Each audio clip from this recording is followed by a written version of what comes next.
네. 자, 시장의 분위기가 좋은 가운데 오늘도 여러 가지 전략으로 다들 대응하실 것 같습니다. 도움이 될 수 있도록 오늘도 실전 매매 팁에 대해서 알아보겠습니다. 이종복 전문가입니다. 전문가님, 안녕하세요. 예, 안녕하십니까. 이종복입니다. 네. 분위기가 계속 이어지고 있는 것 같습니다. 어제 또 선물 포인트 강조해 주신 부분 또 좀 체크를 해볼 수 있게 되고 또 로봇 얘기도 다시 한번 좀 생각이 나는 게 어제 또 후반에 또 로봇주도 굉장히 좋은 흐름 보여줬었거든요. 우선 이제 오늘장까지 해서 어떻게 보십니까? 예, 오늘은 제가 여러분들한테 하루 종일 얘기해도 시간이 아마 부족할 겁니다. 최대한도로 해주고 싶은 얘기를 종합적으로 해드릴 겁니다. 잘 참고하시면 될 것 같아요. 우선 해외시장 강세, 국내장 강세 항상 나와요, 여러분. 근데 요건 내가 이따가 시간 되면 얘기해 드릴게요. 항상 일정한 양식인데 해외시장 강세에 국내장 강세인데 우리나라는 지금 종합이 저는 선물로 얘기합니다. 313짜리입니다. 이종복 방송을 여러분들이 듣다 보시면은 해외시장 강세에도 불구하고 국내장은 상대적 약세다. 아니면은 해외시장 약세에도 국내장은 상대적 강세다. 네 가지. 해외시장 약세에 국내장이 강할 때도 있고 이게 반복되는데 제일 좋은 것은 해외시장 강세, 국내장 강세. 지금과 같은 상황이 제일 좋은 거예요. 다만 제가 이따가 브레이크 얘기를 좀 해주고 오늘 지금 현재 상황에서 제일 중요한 것은 나스닥입니다. 나스닥 시장이 12,000을 돌파한 거. 근데 보다시피 제가 오늘은 키우지를 않을게요, 여러분. 비교를 해야 되니까. 나스닥 시장이 12,000을 안착했는데 이제 바로 마주보는 고점에 61선이 여기 붙어 있죠, 여러분. 여기가 대략 우리가 마디가로 얘기하면은 12,500 정도. 정확히 얘기하면은 지금 현재 시점에서는 12,486 나오네요, 여러분. 여기까지 이제 나스닥이 이제 상승이 열려 있기 때문에 나스닥이 밑으로 세게 밀리지 않으면, 여기서 밀리지 않으면이라는 얘기가 11,848 수준 지금 나오거든요, 여러분. 근데 저는 여러분들한테 조금 더 밀릴 때는 윗단을 얘기해 드려요, 여러분. 왜냐면은 그 지지까지 내려왔다는 얘기는 그게 약하다라는 의미거든요. 그러니까 이왕이면 지지까지 안 오는 게 좋습니다. 그 다음에 저항은 그거를 넘어가는 게 좋고요. 그래서 어쨌든 나스닥이 어느 정도 모양이 만들어지니까 이제 국내장입니다. 요게 요 밑에 여기 국내장이라고 보이죠? 국내장은 이제 21선을 목전에 두고 있죠, 여러분. 나스닥은 20일을 안착하고 60일이 목전에 있는데 우리나라는 20일이 목전에 있다라는 거. 요게 이제 아까 얘기한 거.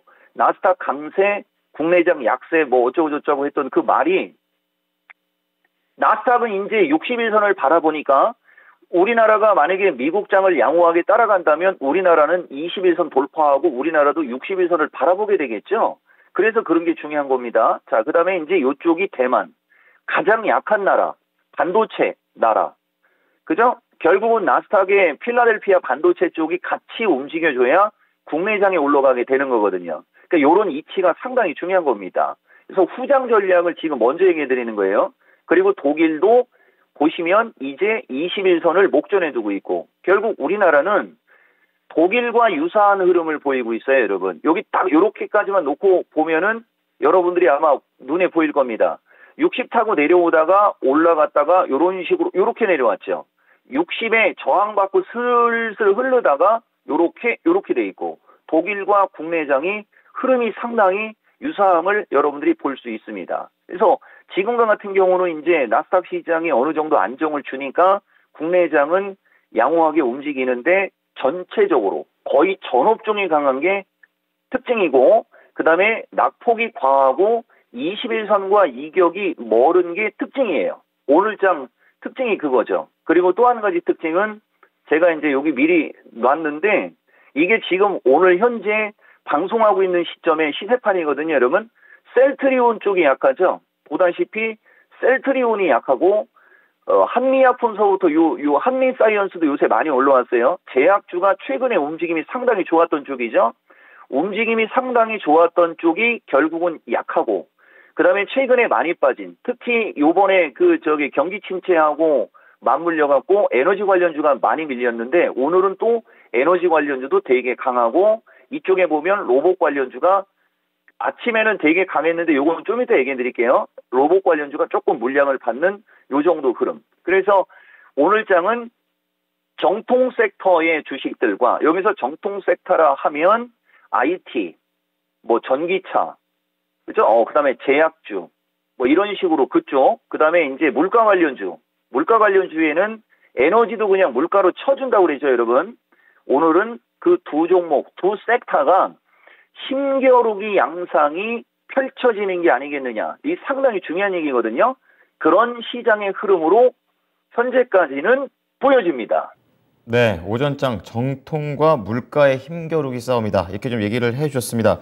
그리고 오전장 흐름 얘기해 주시면서 로봇 얘기랑 그리고 앞서서 이 브레이크 이것과 관련된 얘기를 해주신다고 하셨는데요. 좀 더 자세하게 후장 전략으로 녹여주세요. 보시면은 이게 어제 겁니다. 그러니까 저는 항상 방송을 할 때 여러분들한테 미리 준비를 하는 스타일이고 항상 하는 얘기가 일정해요, 여러분. 결국은 저는 또 포트폴리오 조정이다라는 얘기를 먼저 여러분들한테 얘기해 드리는 거고, 그 포트폴리오 조정을 왜 포트폴리오 조정을 해야지 되는지를 지금부터 하나하나 말씀드려 볼게요. 제가 방송 타이밍을 여러분들한테 몇 번 자주 얘기했었어요. 원래는 2020년 말에서 2021년도부터 방송에 나왔으면 제가 말하기가 편하다고 그랬죠. 근데 지금은 다 과거형으로 들어가는데 이제 현재형으로 들어갈 타이밍이 됐습니다. 그래서 여러분들한테 얘기해 드리는 거예요. 항상 이 종목이 여러분들한테 어차피 방송 도움 주려고 하는 거지 않습니까? 근데 지금 장은 솔직히 얘기하면은 현금이 없는 사람들은 일단 제외하고 얘기할게요. 우리는 주식을 하는 스타일이니까.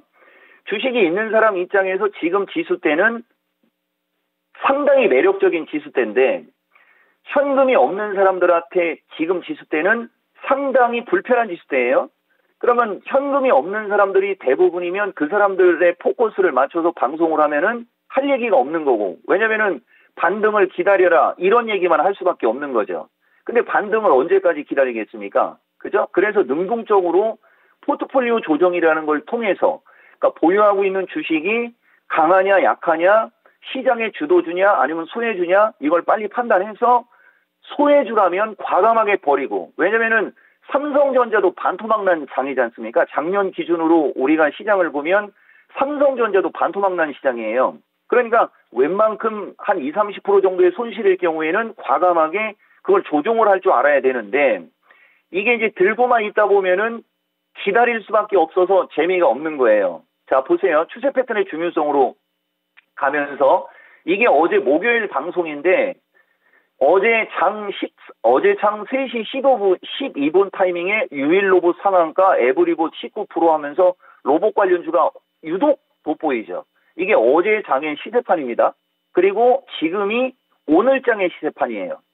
그러니까 어제 장의 시세판과 오늘 장의 시세판을 보면 비슷한 부류가 움직임이 좋은데 유독 강한 쪽은 분명히 그 타이밍을 보시면은 이쪽이 좀 밀려 있죠.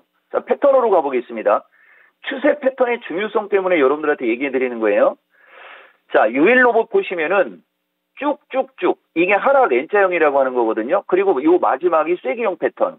이건 거의 완전 신저가에서 지금 보시면은 15,000원짜리가 아까 장중에 23,300원, 24,000원으로 놉시다, 여러분. 9,000원이 그냥 올라가죠. 15,000원이 9,000원이면 엄청나게 급등한 거거든요, 여러분. 패턴이 이런 패턴이라는 거죠. 근데 대부분 종목들은 지금 저 하늘에서 늘어지고 있는 패턴이지 않습니까? 자, 그 다음에 여기 보면 두 번째로 움직임이 좋았던 것도 에브리봇이라는 주식도 5만원대에서 2만원대로 반토막 났죠. 이건 지금 따라가시면 안 됩니다. 지금은 추세 패턴의 중요성을 강조드리는 거예요, 여러분. 이런 식으로 이격이 떠 있는 주식들이 한번 세게 올라가면서 차기 저항에 부딪히니까 밀려 내려오는 거죠. 그럼 여기서 이제 선물 얘기해 드려 볼게요. 제가 여러분들한테 선물을 얘기할 때 돌파 여부가 중요하다. 그 다음에 지지 여부가 중요하다. 그 다음에 안착 여부가 중요하다라고 얘기하는 것은 그 상황마다의 의미가 있어서 그런 거예요. 돌파 여부가 중요하다는 얘기는 올라가고 싶으니까 거기를 돌파하느냐 못하느냐. 지지 여부가 중요하다라고 할 때는 내려가고 있는 상황이니까 거기가 지지가 되느냐 안 되느냐가 중요하다고 얘기해 드리는 건데, 그게 왜 중요한 거냐면은 지금은 사람이 주문을 넣는 게 아니고 거의 90% 이상은 인공지능에 의해서 시장이 움직여요. 내가 아무리 이 주식은 저평가주야라고 하고 그걸 갖고 있어도 기계가 계속 팔아버리면 주식은 내려가게 됩니다. 그러니까 기계가 계속 팔고 싶어 하는 어떤 그 시그널, 그 라인을 제가 여러분들한테 얘기해 드리는 거죠. 그러니까 다음 주도 분명히 이게 여러분들한테 되게 중요할 겁니다. 그 다음에 이제 또 마지막으로 환율, 달러, 그 다음에 유가, 이런 것은 차트를 보는 게 아니고 차트를 통해서 기조를 보는 거예요. 그러니까 달러의 기조가 올라가는 기조냐, 환율의 기조가 내려가는 기조냐, 이 기조. 왜냐면은 달러와 환율 같은 것은 외국인들의 특히 수급에 영향을 미치거든요. 그럼 이들이 주식을 사기 시작하면 뭐 100억, 200억을 사는 게 아니고 몇 천억 조 단위로 산단 말입니다. 그렇게 몇 천억 조 단위로 살려면 기조가 안정적이어야 되겠죠. 그들한테 유리한 기조로 작용을 할 때 그들은 큰 금액이 들어오게 됩니다. 근데 환율의 기조가 우상향 기조를 계속 보이면 그들은 결국은 큰 돈을 사기가 부담 가겠죠. 그래서 그런 펀더멘탈 요인들, 달러, 환율, 그 다음에 유가, 이런 것은 우리가 기조를 보는 거고, 주식은 단발성이고 조금 더 작죠? 주식은 차트에서 우리가 뭘 보는 거냐면은 타이밍을 보는 겁니다. 그러니까 주식을 하는 분들이 달러, 환율, 뭐 수급, 뭐 아니면 여러 가지, 심지어는 공포지수도 마찬가지예요. 그런 쪽은 딱 보고 큰 그림을 그리는 거예요. 그래서 큰 그림이 우상향이냐 우하향이냐 이걸 판단한 다음에 이제 우리가 개별 종목으로 들어가서 매수 타이밍을 지지에서 잡고 매도 타이밍을 저항에서 잡는 거죠. 기가 막히죠, 여러분. 이렇게 하면은 지금 주식은 씹어먹는 거죠. 왜냐면은 종목들이 워낙 많이 빠졌기 때문에 한번 움직이면 기가 막히게 움직이는데 한번 밀리면 거의 초토화됩니다. 대표적으로 지금 시간이 어떻게 될지 모르겠는데 엊그저께 종목들 빠질 때 현대에너지라는 주식이 그 음봉 나오는 날 60일선하고 이격이 벌어져 있어가지고 얘는 이격이 넓어서 더 세게 빠지고 OCI는 그나마 조금 이격이 가까우니까 덜 빠진다 이런 표현을 썼거든요. 기조 자체가 차트상으로 기조 자체가 60일선이 우상향으로 올라가고 있는 기조였었죠. 이거는 만약에 여러분들이 이 전고점 고점에서 매수했으면 물을 먹었을 텐데 여기서 기술적으로 기다리고 있다가 60일선 언저리에 밀렸을 때 저점 매수를 했으면 저점 매수를 하자마자 엄청난 수익이 날 겁니다. 자, 보세요. LG전자는 최근에 좀 올라왔다고 힘이 떨어지지 않습니까? 이런 주식하고 저런 주식하고는 엄청난 탄력의 차이가 난다는 거죠. 그래서 지금까지 여러분들한테 얘기해드린 어떤 말의 어떤 그거를 잘 참고해서 한번 7월 달에 어떻게 대응을 해서 수익을 낼지에 대한 이거를 여러분들이 좀 잡고 다음 주 화요일이 변곡점입니다. 그리고 브레이크라는 얘기는 보세요, 여러분. 우리나라 지금 20일에 붙었고 이틀째 올라갔죠. 약세장은 3일 이상 강하게 올라가지 않습니다.